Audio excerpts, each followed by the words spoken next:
Project JFK CSI Dallas Investigative Research and Speakers Bureau, including a warehouse of related facts, documents, pictures, videos, films, and memorabilia.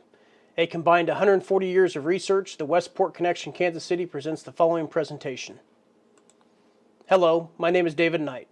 I am an author, a researcher, a videographer, and a filmmaker. A little bit about my background. I've been a researcher since 1989. I've been a part of Project JFK CSI Dallas since 1991, alongside Casey Quinlan and Brian Edwards. I've read over 400 books. I've read thousands of documents. I've viewed almost every film available on the assassination. I've interviewed hundreds of eyewitnesses and people involved in and around the research community. I've returned to the scene of the crime over 20 times. I've made 12 documentaries released on DVD, Blu-ray, and digital download. I've been a collaborator of other researchers and authors' works. I was part of the JFK Lancer conferences in Dallas, Texas from 2009 to 2018 as the videographer and producer of the conference films. Why it still matters 57 years later. An outline of my presentation. Why it still matters to research JFK assassination 57 years later, fake news and misdirection circa 1963, looking at the case with new eyes and using current technology. And finally, the website projectjfk.com becoming the central hub of information.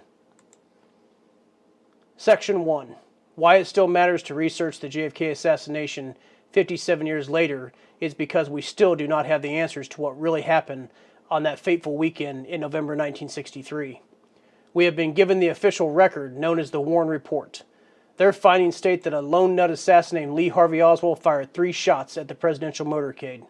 1 missed shot and 2 hits, striking Governor Connally and fatally wounding President Kennedy. He acted alone and there was no conspiracy. Well, this is a great fairy tale, which some do believe, but they are in the minority. Polls have been taken over the years, and the majority believe that it was in fact a conspiracy. There was another panel convened known as the House Select Committee on Assassinations, and they concluded that the murder of JFK was probably a conspiracy involving more than just Oswald. And then you have the research community. They are split into 2 camps, anti-conspiracy and pro-conspiracy, with both sides voicing their opinions and publishing books. So what is a researcher to do with so much information out there? Read as much as you can digest and process from both sides. Get and stay informed and ask questions. Attend conferences that you have access to so that you can find out more than just what the talking heads on TV are saying and what you are not learning in school from textbooks. Our younger generation is not getting taught in school about the case other than Oswald did it, and now let's move along. The students today are being dumbed down. But if you want to know what is happening today, you must look to the past and see what happened in our history. If you do not read and research and learn about our past, we are destined to repeat it in the future. No amount of monument removal or statue removal can erase our past. John F. Kennedy was the 35th President of the United States. President Kennedy went on a trip to the state of Texas in November 1963. A trip that he would not survive after arriving in Dallas, Texas. In the fall of 1963, Kennedy was preparing for the 1964 presidential campaign. The trip was meant to put a spotlight on natural resources and conservation efforts, according to the John F. Kennedy Presidential Library and Museum. But JFK also used it to sound out other themes such as education, national security, and world peace for his run in 1964. On November the 21st, the President and First Lady got on Air Force One and left for a 2-day tour of Texas that would take them through 5 cities.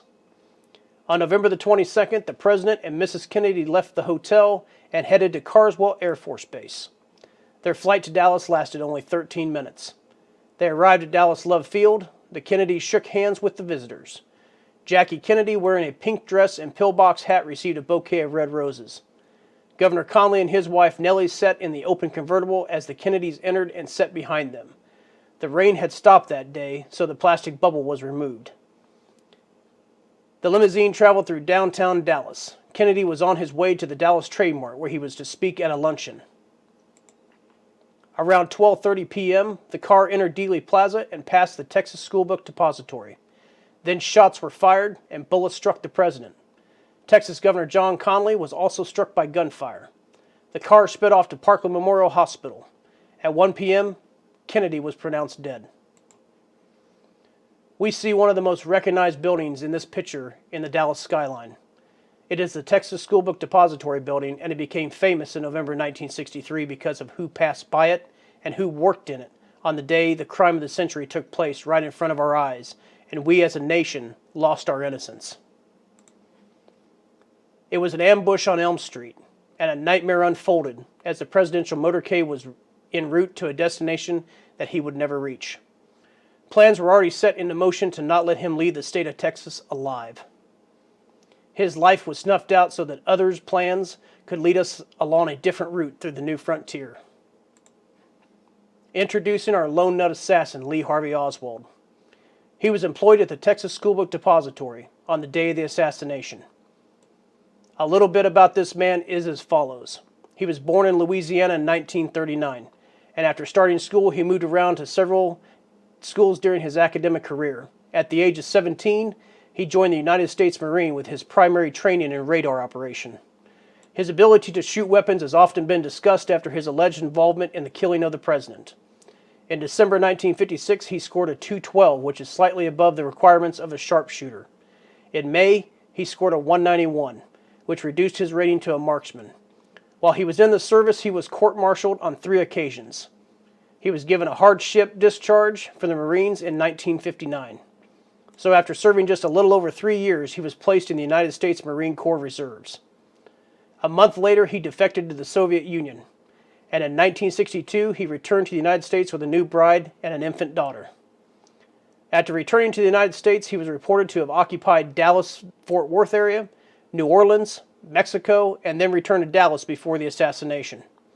And on November the 22nd, 1963, he was working in the TSBD and became the suspect in the murder of President Kennedy and the killing of Dallas Police Patrolman J.D. Tippit. He was arrested at the Texas Theater, and the Dallas police assumed that they had their man in both deaths. Well, what if Lee Harvey Oswald was just what he proclaimed, a patsy? Let's hear his thoughts directly from him.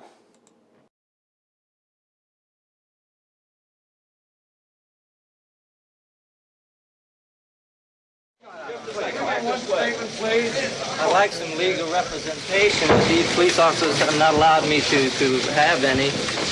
I don't know what this is all about. Kill the president? No, sir, I didn't. People keep asking me that. Sir? You shoot the president? I work in that building. Were you in the building at the time? Naturally, if I work in that building, yes, sir. Back up, man! Did you shoot the president? No, they're taking me in because of the fact that I lived in the Soviet Union. I'm just a patsy. President?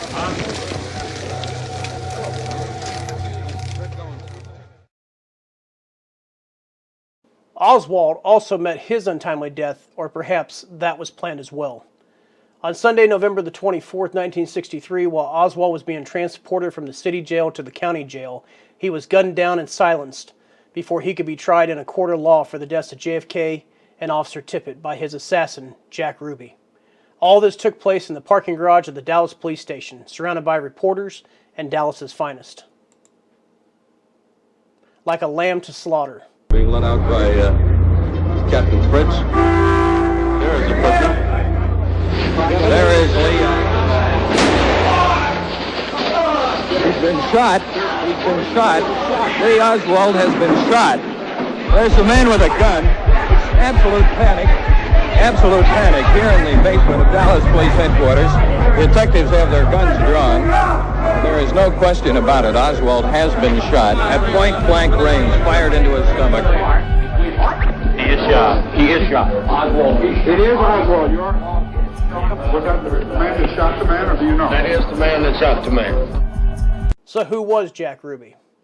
Ruby was a nightclub owner in Dallas. His Carousel Club was a real happening place and was frequented by everyone, including businessmen and members of the Dallas police, just to name a few. There were reports that Oswald himself frequented the establishment, and perhaps Ruby and Oswald knew each other. There was evidence indicating Jack Ruby had been involved in the underworld activities of illegal gambling, narcotics, and prostitution. Jack Ruby was arrested after shooting Oswald and was tried and convicted of his death. He died while in custody in 1967 of a pulmonary embolism, and he was pronounced dead at Parkland Hospital in Dallas, the same hospital that JFK and Oswald had also been pronounced dead at. The aftermath and the findings. President Kennedy and Lee Harvey Oswald was laid to rest on Monday, November the 25th, 1963. We see in this photograph the eternal flame marking John F. Kennedy's gravesite in Arlington National Cemetery. Another family wept at a gravesite that day. Lee Harvey Oswald was laid to rest. The official account of what transpired 11/22/63. The Warren Commission concluded that Lee Harvey Oswald was the lone nut assassin responsible for the murder of the 35th President of the United States, John F. Kennedy. We are now going to discuss some of the details about the Warren Commission and its conclusion. The Warren Commission was appointed by President Johnson on November 29, 1963. It was led by Chief Justice Earl Warren, and the other commission members were Richard Russell Jr., John Sherman Cooper, Hale Boggs, Gerald Ford, Allen Dulles, and John J. McCloy. The 26 volumes in the report. I will not read every detail, as there is many throughout the report that we do not have time here to go over.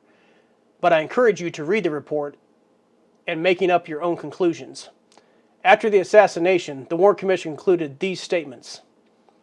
The shots which killed President Kennedy and wounded Governor Connally were fired from the 6th floor window at the southeast corner of the Texas Schoolbook Depository. There is no credible evidence that the shots were fired from the triple underpass, ahead of the motorcade, or from any other location. The weight of the evidence indicates that there were 3 shots fired. The shots which killed President Kennedy and wounded Governor Connally were fired from Lee Harvey Oswald. Oswald killed Dallas Police Patrolman J.D. Tippit approximately 45 minutes after the assassination. This conclusion upholds the finding that Oswald fired the shots which killed President Kennedy and wounded Governor Connally. The Commission has found no evidence that either Lee Harvey Oswald or Jack Ruby was part of any conspiracy, domestic or foreign, to assassinate President Kennedy. The Commission could not make any definitive determination of Oswald's motives. The 888-page report was presented to President Johnson on September the 24th, 1964, and it was made public 3 days later. The HSCA Final Assassinations Report. The House Select Committee on Assassinations was established in 1976 and finished in 1978. The report was made available in 1979. The HSCA was formed to investigate the JFK assassination along with Martin Luther King Jr.'s assassination.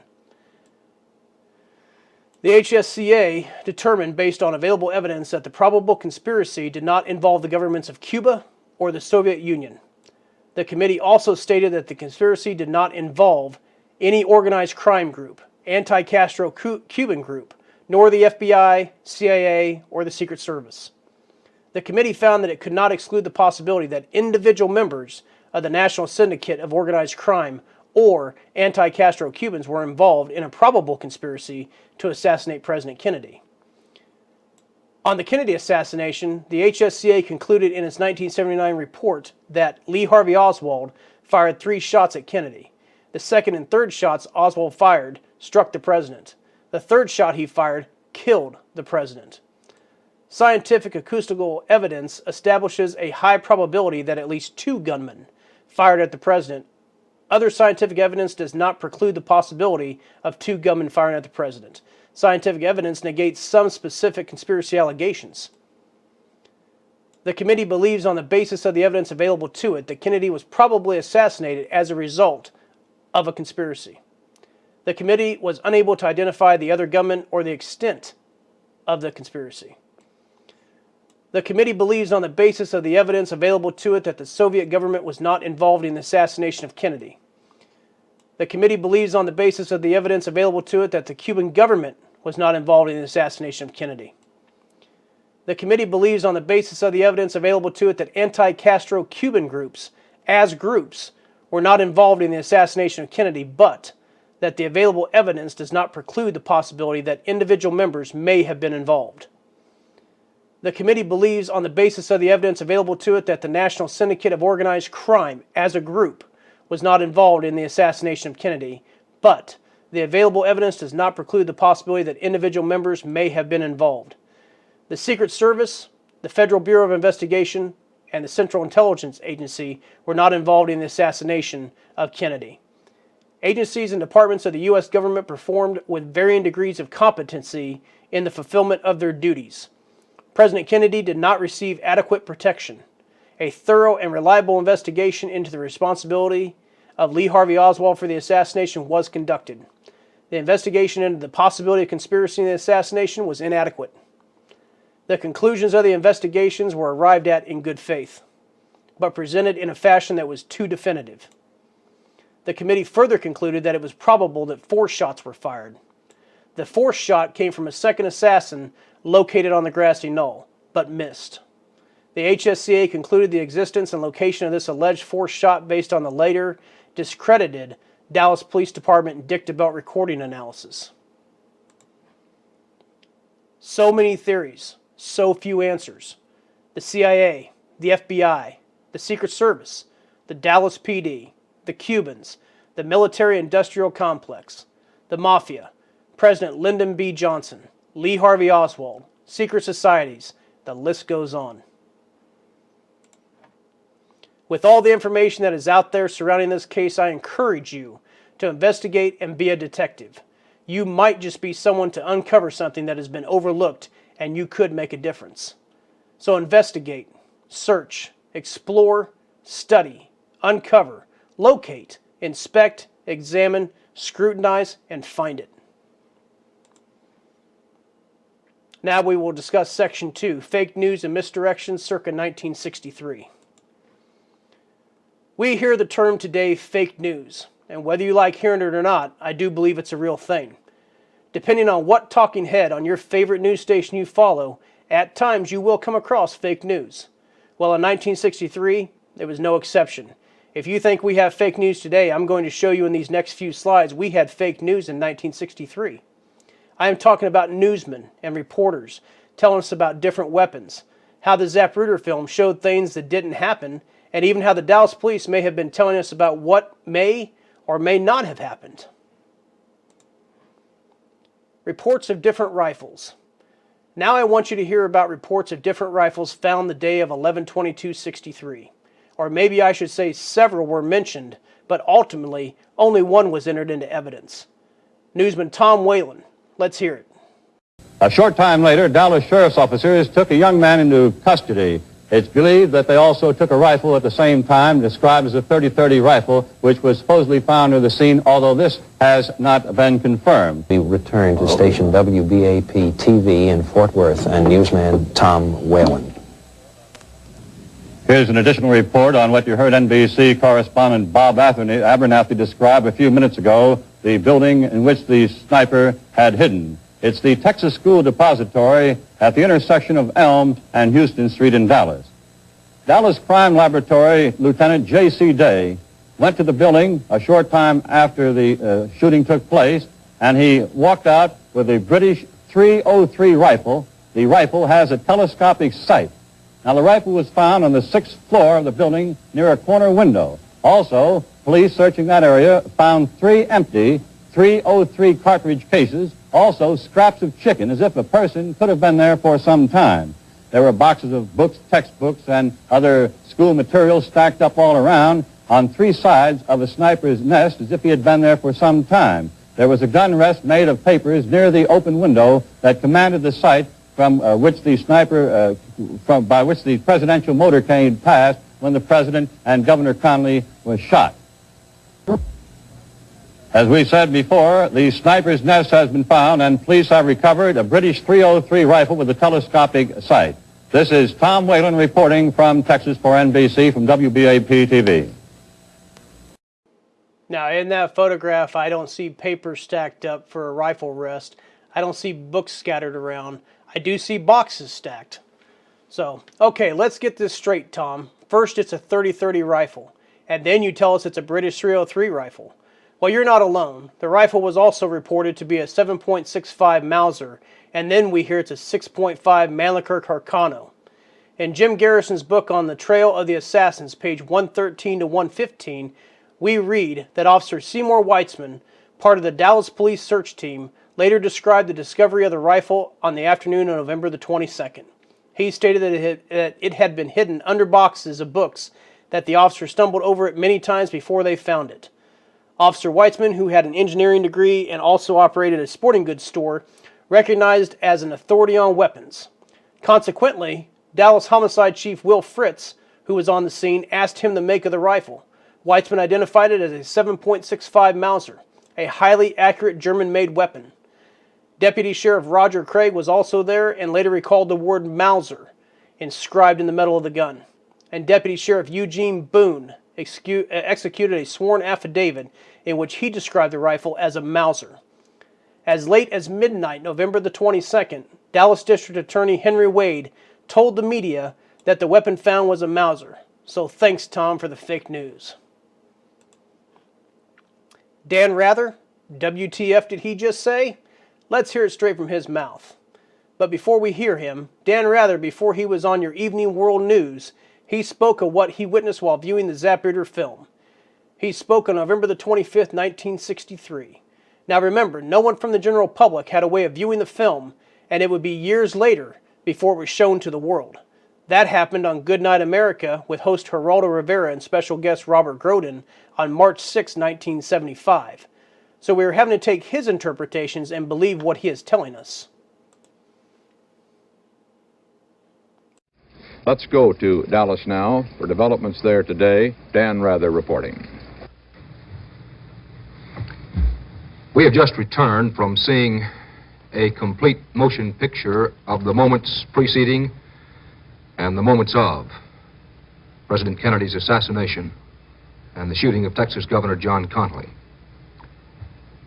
Here is what the motion picture shows.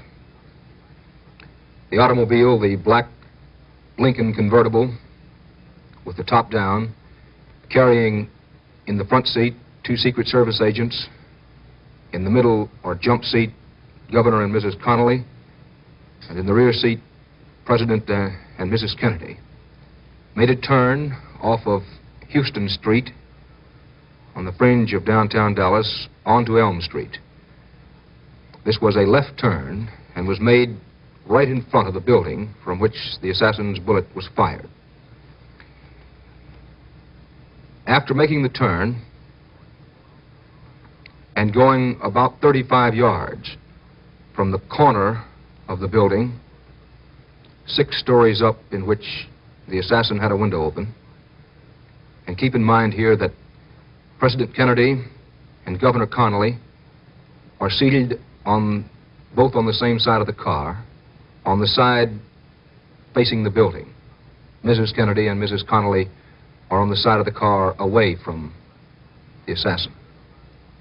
About 35 yards from the base of the building, President Kennedy, in the film, put his hand up to the right side of his face, the side facing the assassin. He seemingly wanted to brush back his hair or perhaps rub his eyebrow. Mrs. Kennedy, at this moment, was looking away or looking straight ahead. She was not looking at her husband. At that moment, when the president had his right hand up to this side of his face, he lurched just a bit forward. It was obvious that the first shot had hit him. Mrs. Kennedy was not looking at him, and nor did she appear to know at that instant that her husband had been hit. Governor Connally, in the seat immediately in front of the president, apparently either heard the shot or sensed that something was wrong, because Governor Connally, with his coat open, his button was undone, turned in this manner, with his hand outstretched back toward the president. And the governor had a look on his face that would indicate he perhaps was saying, "What's wrong?" or "What happened?" or "Can I help?" or something. But as Governor Connally was turned this way, his white shirt front exposed well to the view of the assassin, the governor was obviously hit by a bullet, and he fell over to the side. Governor Connally's wife immediately, seemingly instantaneously, placed herself over her husband in a protective position, it appeared. And as Governor Connally fell back, President Kennedy was still leaned over at that moment. Another bullet obviously hit the head of the president. The president's head went forward violently in this manner. Mrs. Kennedy at that instant seemed to be looking right square at her husband. She stood up. The president slumped over to the side and, I believe, brushed against Mrs. Kennedy's dress. Mrs. Kennedy immediately turned and flung herself on the trunk of the automobile, face down on the trunk, almost on all fours. The First Lady appeared to be either frantically trying to get the Secret Service man who was riding on the bumper of the car, the single Secret Service man riding on that bumper, to come into the car or to tell him what had happened, or perhaps from the picture it appeared she might have been trying to get out of the car some way. The car never stopped. The Secret Service man on the front seat had a telephone in his hand. The car, its acceleration increased rapidly, and it disappeared under an underpass. The 3 shots, the first one hitting the president, the second one hitting Governor Connolly, and the third one hitting the president, consumed possibly 5 seconds. Not much more than that, if any.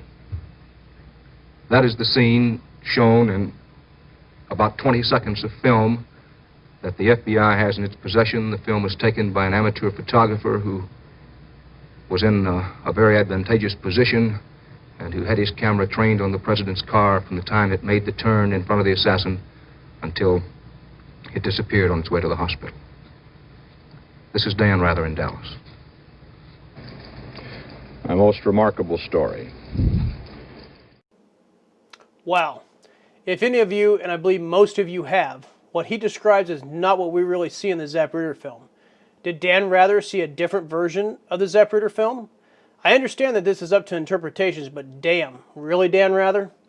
Let's just view it and see what Mr. Rather saw. We're taking a look at the Zapruder film. Let's see if we see what Dan Rather saw.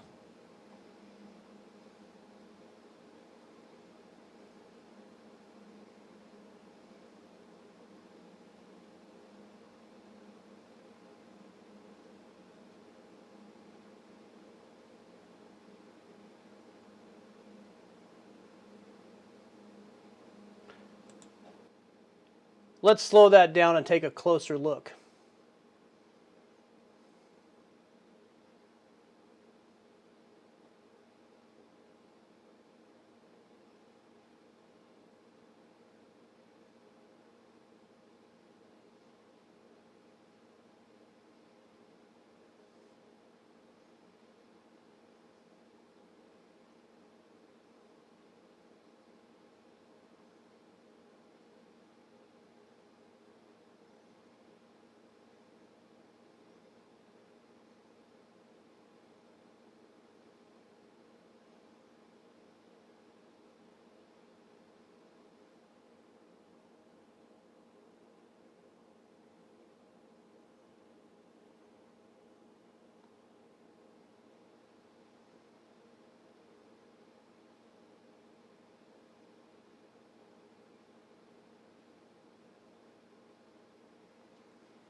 Now, remember what Dan Rather said?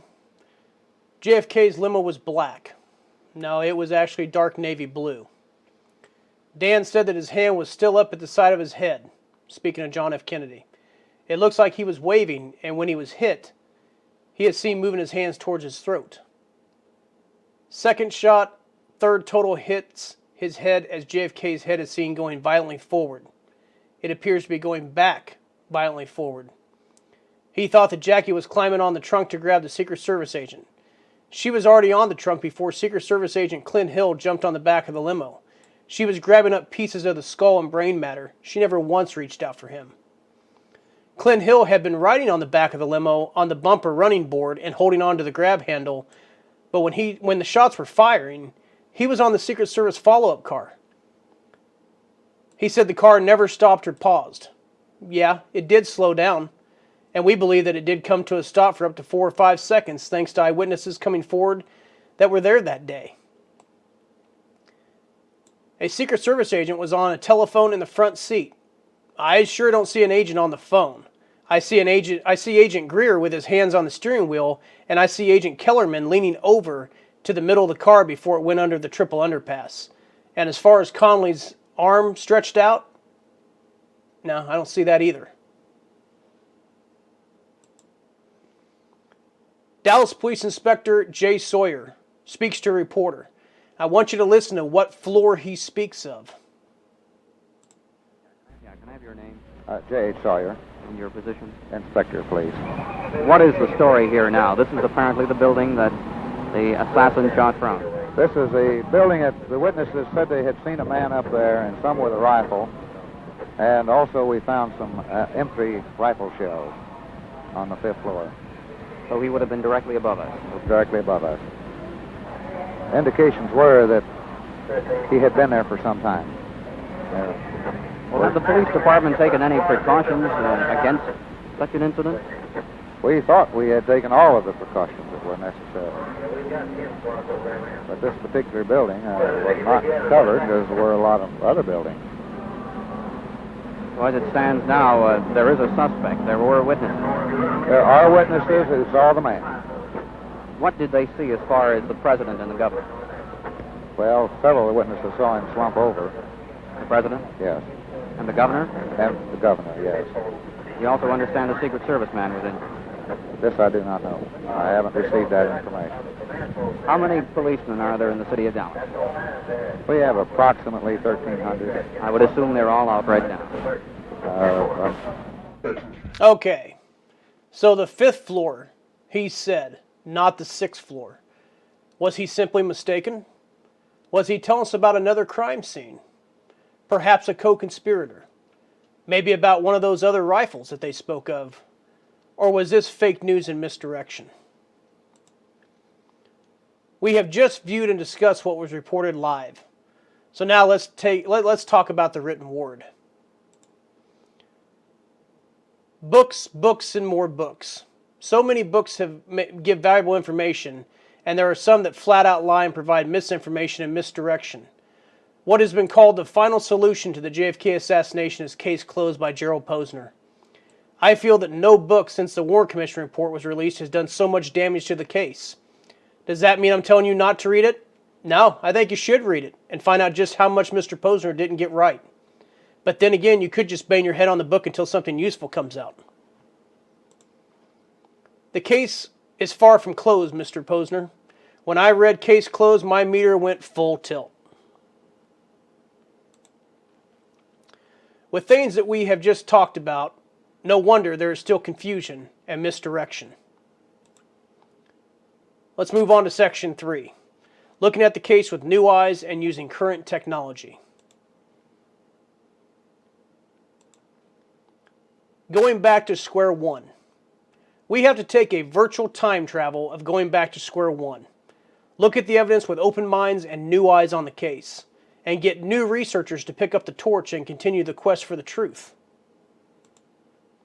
What we must do: go back and reread our books with an open mind. Scour the released documents and pick them apart. View all videos. Try to get them in better quality and increase the resolution while still keeping them true to form and as original as possible. Listen to what the eyewitnesses said again. Be open to new interpretations of the facts. Get new researchers involved. Those are our new eyes. Never give up searching for the truth because, damn it, it still matters. Digitize and make available from sources that have been sitting in silence for years. Using new technology in the case. Technology changes the future, but it also helps us understand the past. Here are some, but not all, of what we have available to bring this case and what may have been hiding in plain sight to light. NIST 3D digital scans from NARA. the National Institute of Standards and Technology, known as NIST. The virtual artifacts are as close as possible to the real thing, said Martha Murphy, Deputy Director of Government Information Services at the National Archives. In some respects, they are better than the originals in that you can zoom in to see microscopic detail, she said. In addition to the 2 fragments from the bullet that fatally wounded the president, the digital collection includes another bullet that struck both the president and Texas Governor John Connally. That one is known as the stretcher bullet, because it was found lying near Connally at the hospital. The collection also includes 2 bullets produced by test firing the assassin's rifle, and a bullet that was recovered following an earlier failed assassination attempt on Army Major General Edwin Walker that was thought to involve the same firearm. In the lab, the NIST ballistics team used a technique called focus variation microscopy to image the artifacts. At each location along the object's surface, the microscope created a series of images at different focal distances.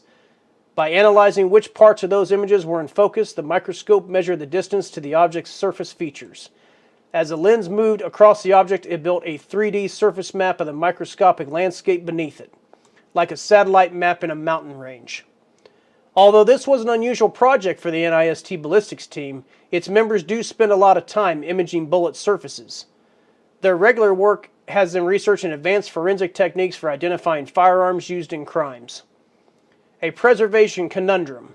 In addition to many other items collected during the investigations that followed the assassination, the bullet and the 2 bullet fragments that killed Kennedy and injured Texas Governor John Connally are housed at the National Archives in a secure and climate-controlled environment.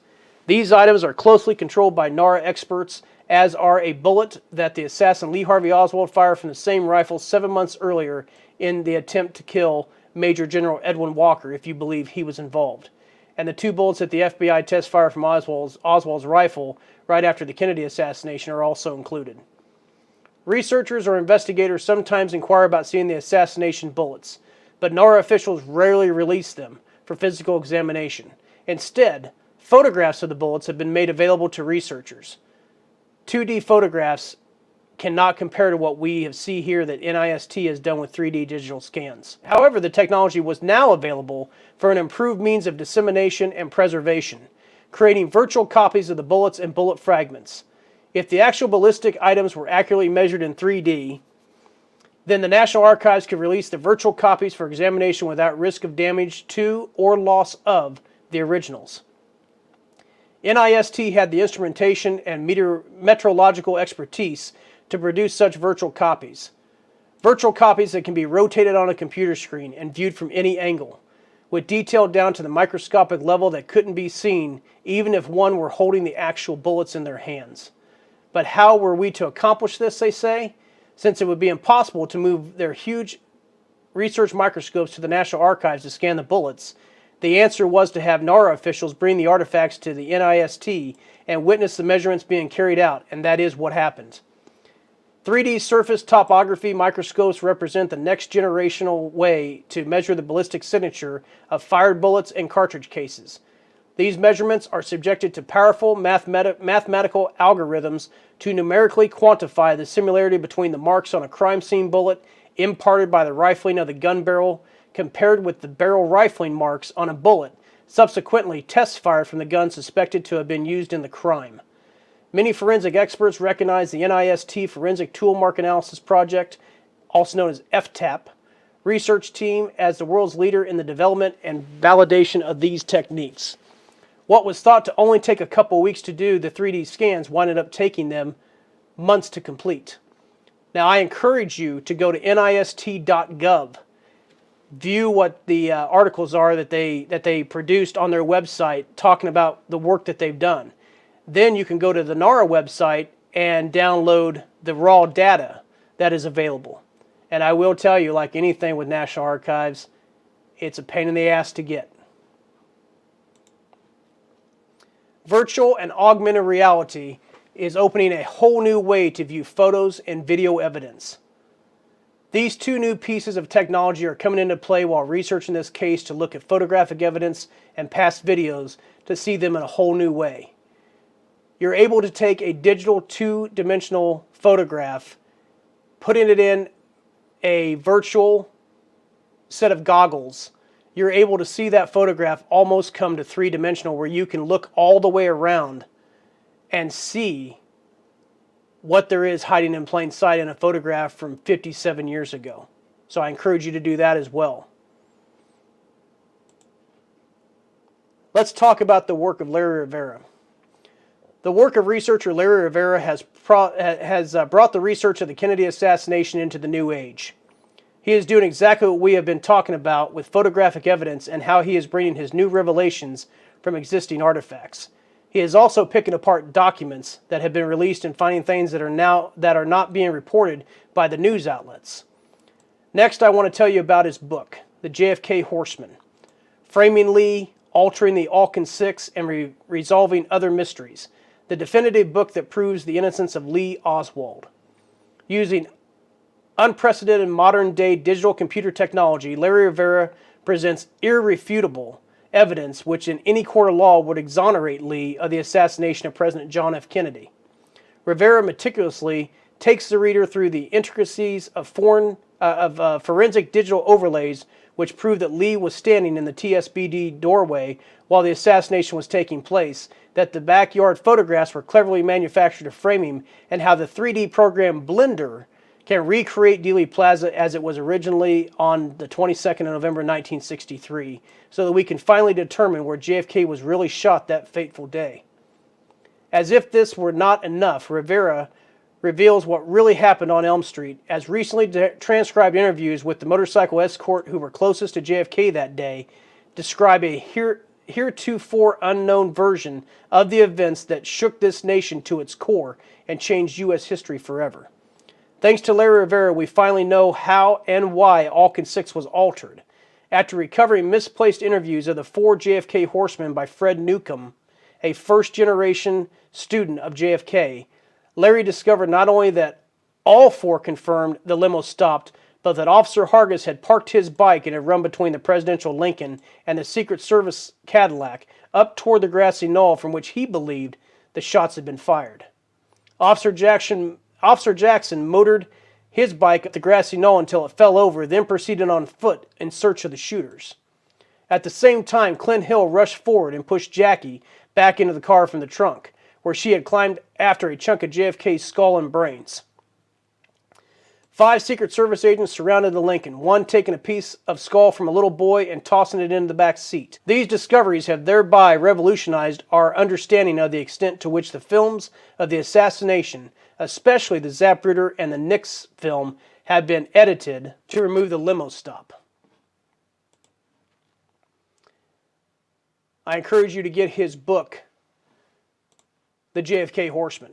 You can find it on Amazon, and also you can click on our Project JFK website and find the link to go and purchase his book.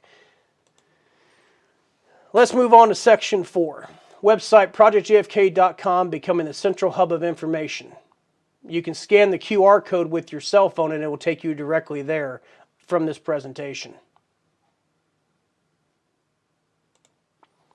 Organizing the archives and creating a universal, searchable database. Let's face it, when you go online and do a search of the JFK assassination, your favorite search engine will return thousands and thousands of results. You don't have the time to go through everything and everyone that is out there. And if a new researcher does a search for things such as a school project or a research paper, they are faced with the task of having to wade through the vast World Wide Web. The younger generation needs the answers right now, not spend hours searching and coming up short and becoming frustrated. They will get frustrated and give up. We need to organize the archives. I'm not speaking of the National Archives, because if they wanted you to be able to find something, they would make it a hell of a lot easier to access the records. I'm talking about all the other archives that are sitting out there. Think of these as silos of information that you must either seek out knowing what you are already looking for, or the ones that you must physically arrive at to peer through the information in person. And even then, when you do show up, there you are told that some things you cannot see. We have technology at our fingertips, and we use the internet every single day. So it is only logical that there needs to be a central hub where all these sites can come together and create a central database. That's where ProjectJFK.com comes into play. When our website was started just a few years ago, we were just like any other JFK research site that was already out there. But there was a bigger vision of what we wanted it to be. It was the idea of becoming this hub, this one-stop shop of information, a website that you would click on and see and read things that you could not find on other sites, but a place that would bring everyone together. All sites keeping their separate individualities and identities, but we all come together to share in the quest for the truth. We have been reaching out to other sites and have been adding them to our affiliated websites tab on ProjectJFK.com to make finding them easier. We have also been digitizing fellow researchers' collections to make them available for you to see. Some of their items have never been viewed by the general public, just like the Shaw collection from J. Gary Shaw. And there will be more to come. To make this subject easier to research and to get the younger generation involved, we have to have a central hub for the public to go to and access the documents. By bringing everyone together, our site is becoming the go-to place for the research community. With the help of Casey Quinlan and Brian Edwards, I am writing code and continuing the quest to make our website the central hub for all the other websites that want to connect to the network of information that we are building. After 57 years since the death of the president, the government is not going to do this for us. It is up to us to search for the truth. Instead of having multiple websites on the World Wide Web working against each other, we need to join together and become organized so the information can be found and become a one-stop shop of information. Our next move, finish the code. Get other websites to join. Make existing documents searchable. Launch new parts on ProjectJFK.com. Let people know. So who's coming with me? Thank you.